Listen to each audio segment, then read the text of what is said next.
കുറച്ച് നാളുകൾക്ക് മുമ്പ് വരെ നമ്മൾ നോക്കിക്കഴിഞ്ഞാൽ ഏറ്റവും കൂടുതൽ കണ്ടുകൊണ്ടിരുന്നതായിരുന്നു ഇത് കണക്ക് ഫസ്മിനെ അതോടെ തന്നെ സഫയെ അങ്ങോട്ടും ഇങ്ങോട്ടും ഉണ്ടെങ്കിൽ അടി കൂടിക്കൊണ്ടിരിക്കുന്നത്. ബത്ത ശത്രുക്കളെ പോലെയായിരുന്നു, ഭയങ്കരമായിട്ട് അങ്ങോട്ടും ഇങ്ങോട്ടും അടി കൂടി. എപ്പോൾ നോക്കിയാലും രണ്ടുപേരുടെ കുറ്റം പറഞ്ഞുകൊണ്ട് അങ്ങോട്ടും ഇങ്ങോട്ടൊക്കെ വീഡിയോ ഇടുന്നത് നമ്മൾ കണ്ടിട്ടുള്ളതായിരുന്നു. അങ്ങനെ ഇരിക്കുന്ന സമയത്താണ് പെട്ടെന്നൊരു ദിവസം ഉണ്ടെങ്കിൽ ഇവർ ഒന്നിച്ച് ഒരു കുഴപ്പമില്ലെന്നുള്ള രീതിയിലുണ്ടെങ്കിൽ ഒരു കാര്യം പറഞ്ഞ് വീഡിയോ വന്നിട്ടുണ്ടായിരുന്നു. അത് കഴിഞ്ഞിട്ടുണ്ടെങ്കിൽ ഇത് കണക്ക് സഫ ഇടുന്ന ഓരോരോ പോസ്റ്റുകൾക്കൊക്കെ ലൈക്ക് ഉണ്ടെങ്കിൽ ചെയ്യുന്നുണ്ടായിരുന്നു ഫസ്മിനെ. അതോടെ തന്നെ ഫസ്മിനെ ചെയ്യുന്ന ഓരോരോ വീഡിയോസിനും അതോടെ തന്നെ പോസ്റ്റിലും ഉണ്ടെങ്കിൽ ഇതേ കണക്ക് സഫയും വന്ന് ലൈക്ക് ചെയ്യുന്നുണ്ടായിരുന്നു. ഇതിനെ പറ്റിയുള്ള സംഭവങ്ങളുണ്ടെങ്കിൽ ആൾക്കാർ ചോദിക്കുന്നുണ്ടായിരുന്നു, എങ്ങനെയാണ് നിങ്ങൾ ഒന്നിച്ചത്, എന്ത് പറ്റി, എങ്ങനെയാണ് സംഭവം എന്നുള്ള രീതിയിലൊക്കെ ഒരുപാട് പേരുണ്ടെങ്കിൽ അവരുടെ അടുത്ത് വന്ന് ചോദിക്കുന്നുണ്ടായിരുന്നു. അപ്പോൾ ഫസ്മിന് പറഞ്ഞൊരു കാര്യം സഫ ഇതിനെപ്പറ്റി പറയുന്നതായിരിക്കും എന്നുള്ള രീതിയിലായിരുന്നു. അപ്പോൾ സഫയെടുത്ത് ഇതിനെപ്പറ്റിയുള്ള കാര്യങ്ങൾ ചോദിച്ചപ്പോഴത്തേക്കുണ്ടെങ്കിൽ സഫയും പറഞ്ഞത് ഫസ്മിന് ഇതിനെപ്പറ്റിയുള്ള കാര്യങ്ങളൊക്കെ പറയുന്നതായിരുന്നു.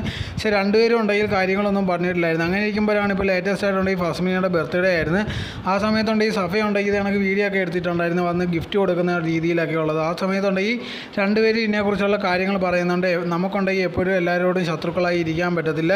ചില സമയങ്ങളിൽ നമുക്കുണ്ടെങ്കിൽ ഒരാളെ ഇഷ്ടമല്ലാതൊക്കെ ഇരിക്കും, അത് കുറച്ച് കഴിയുമ്പോഴത്തേക്കുണ്ടെങ്കിൽ മാറും. എല്ലാവരോടും എപ്പോഴും ഉണ്ടെങ്കിൽ ശത്രുത വെച്ചുകൊണ്ടിരിക്കാൻ പറ്റത്തില്ല. അതേ ഒരു കാര്യം തന്നെയാണ് ഇവിടെ നടന്നത്. ഞങ്ങൾ തമ്മിൽ നേരത്തെ പ്രശ്നങ്ങളുണ്ടായിരുന്നു, അതെല്ലാം ഇപ്പോൾ സോൾവ് ആയി, പ്രത്യേകിച്ച് ഒരു പ്രശ്നമില്ലെന്നുള്ളൊരു കാര്യമാണ് പറയുന്നത്. പക്ഷേ ഇതത്ര ഫുള്ളായിട്ടുള്ളൊരു ക്ലാരിറ്റി തന്നിട്ടില്ല, എന്തുകൊണ്ട് ഇവർക്കിടയിൽ സംഭവിച്ചത്, എന്തുകൊണ്ടാണെന്നുള്ള രീതിയിലൊന്നും ഇവർ ഇതേണൊക്കെ പറഞ്ഞങ്ങ് പോയത് മാത്രമേ ഉള്ളൂ. പക്ഷേ എന്തുകൊണ്ട് സംഭവിച്ചതെന്ന് ഇതുവരെ ആർക്കും അറിയത്തില്ല.